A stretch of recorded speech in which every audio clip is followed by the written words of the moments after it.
Happy Tuesday. I am so glad that you're here. I have the special privilege of getting to read Kara R. Hunt's books early. I'm like one of her early readers, and I just finished Mary, Paper Dolls Mary, this weekend, and I had to jump on here and I had to tell you about it. Now, by the time that you're getting this, Mary will either have been already published or soon to be published. So be looking, and I'm pretty sure that you can pre-order it already. You are going to want to go out and pre-order Mary. She's available on Amazon. And if you haven't been following the Jesus in the Everyday YouTube, you might not know about Kara R. Hunt, but she is an amazing author. She is the host of the Cheer Up podcast. I am the co-host. Excuse me. And I get the privilege of spending time with her every week. She and I met through the ACFW, which is a writing group, a Christian writing group. And we both were in the critique. We were both looking for critiques from other people. And so the deal, the way that they run it, is that you have to take a chapter of somebody else's, and then you submit your own chapter, and somebody will read yours. You don't know who. It's not necessarily the same person. And then you pick a chapter of a book that you think that you would like to read. So I happened to read a chapter of her book, and I was hooked. And I just knew that there was something special, not just about the book, but about the person. And so God has blessed me with a friendship with her for over a decade. We had never met in person. We started the podcast. We still had never met in person, and we had just talked on the phone. And she invited me in 2021 to do the podcast with her. We actually started talking about it before the COVID, before 2020. And we actually officially started it in January of 2021. So go check that out too. The link is below. We upload the series, or we upload an episode every Wednesday. And so anyway, so that's kind of my background with Kara. Well, she has been writing a 7-book series called Paper Dolls, and it takes place in the fictional town of Habakkuk. And they are phenomenal. First off, her first book, Paper Dolls, takes you through all 7 of the dolls. And by the dolls, I mean women. They're all friends. They're interconnected. It's a small community. So there's Kite, there's Priscilla, there's Lydia, there's Eve, there's Mary, and there's Jan. Wait, that's only 6. Kite, Priscilla, Lydia, Eve, Mary. Oh, and Jan. Yeah, see, I can't count very well. It's early this morning. So Paper Dolls is the first book, so that makes 7. So you've got Paper Dolls, then you've got Kite, Priscilla, Lydia, Eve, Mary, Jan. So there's the 7 books. So anyway, having finally figured that part out, Paper Dolls is the first one, and it takes you through the lives, and it sets up each story for each of the different dolls. Love that she started it that way. Like, it got me so hooked on the characters.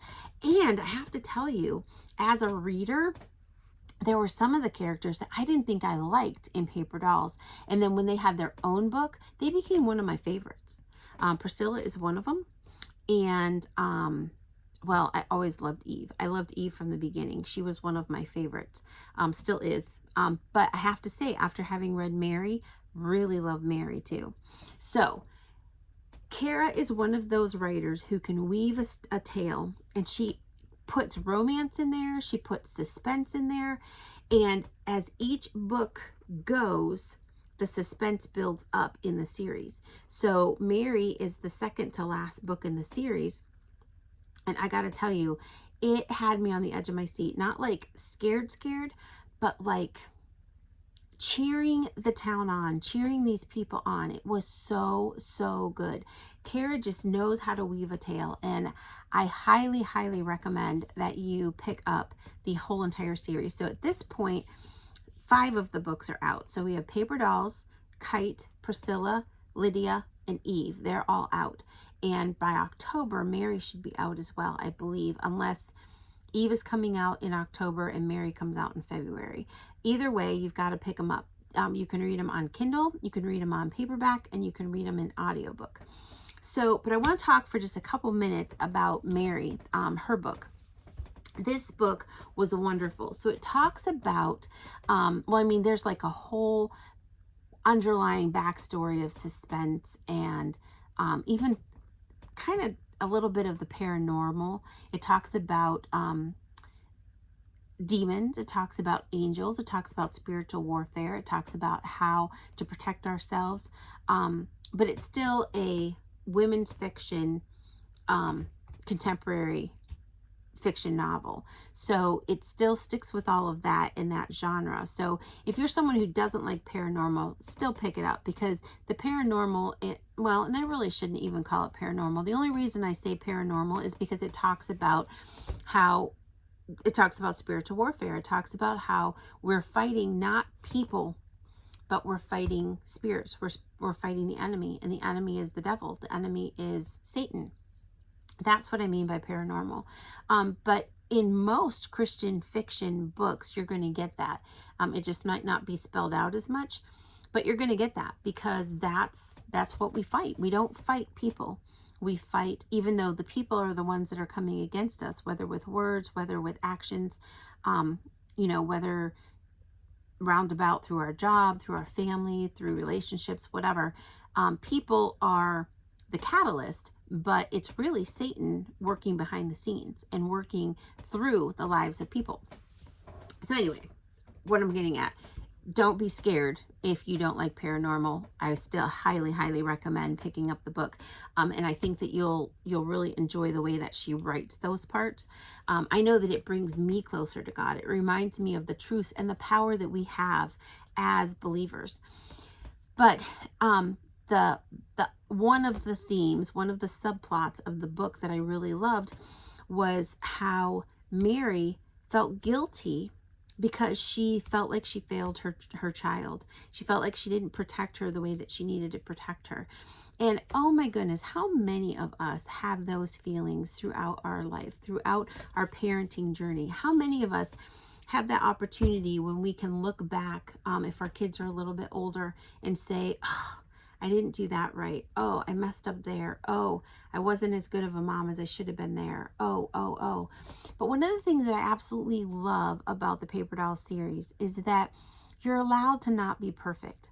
Like, grace is given throughout the pages. And I think as parents, I think as people, as women, we need to hear that message. We need to know that we don't have to be perfect, that God does not call us to be perfect. He calls us to do our best. He calls us to call on Him and to let Him be the one to give us the strength to make the choices and to make the hard decisions that we need to make. But does He expect us to do it perfectly?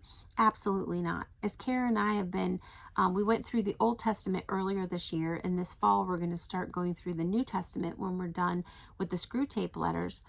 And time and time again in the Bible, it talks about all these different people who God used mightily and for many, many amazing miracles, but they weren't perfect either.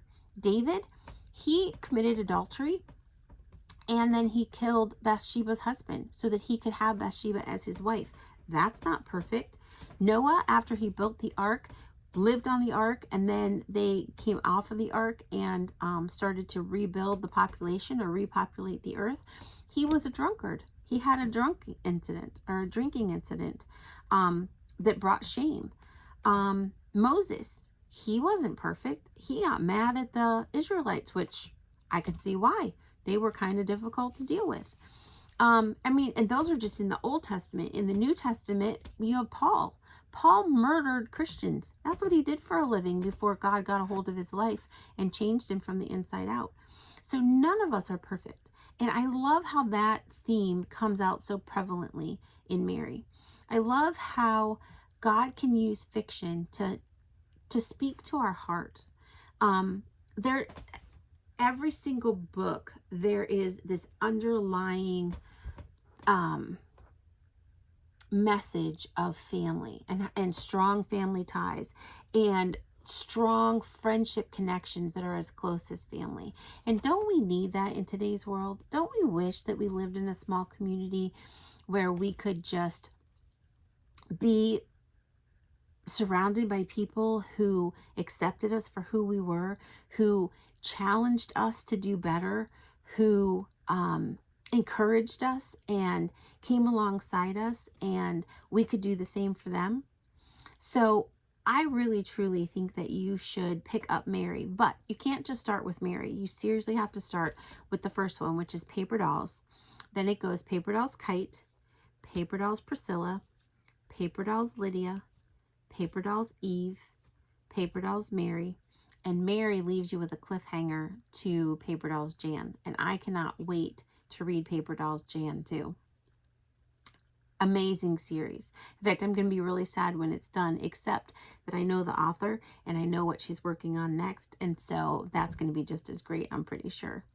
But I wanted to encourage you. I wanted you to know that those books are out there. And one of the ways that I have found to be able to encourage people to build a community so that they have that support. In fiction, it's so much easier to write, but we can build that for real in real life. We can have that community, that small town feel of community through the internet, actually, which is one of the blessings of the internet. And so that's why I created, or that's why I asked God to bless me and to help me create Jesus in the Everyday, the membership. It's so that we can grow our relationship closer to God, no matter where we're starting. But in the meantime, we can also build a community of believers who will help us, who will pick us up when we fall, who will cheer us on when we're down, who we can see somebody hurting and be there and put our arms around them and say, you've got this. God's got you. This is okay. Let me pray with you. And if you don't want to pray out loud, that's fine. That's just one example. But the Jesus in the Everyday community, Jesus in the Everyday membership, the link is below. It's 365 days a year. You get an email in your inbox. Sometimes it's praise and prayer, like a praise and worship song and a prayer to start your day. Sometimes it's a Bible reading plan for the week. Sometimes it's a topic to talk about from a biblical viewpoint. What does God have to say about forgiveness? What does God have to say about people pleasing? What does God have to say about perfectionism, about worry or fear, or taking care of your bodies, or parenting, or marriage, all of those things. So I want you to, or I would love it if you would check that out. It's Jesus in the Everyday. The link is below. If you like this video, would you hit the like button? If you would, and subscribe, I would truly, truly appreciate that. And if you were encouraged at all by it, will you share it with a friend and see if they will also be encouraged? Thank you so much for listening to me today. Please go out and check out those books, ebook, audiobook, and paperback, available on Amazon, and I believe also in Kindle Unlimited. And if you have read any of her series, comment below. Let me know what you think of them. And if you haven't and you want to, comment below and let me know that you're going to check them out. I know Carol would love to hear about it, and I would be thrilled too, because like I said, her books are amazing. So have a great rest of your day. Have a wonderful week, and I will talk to you next week.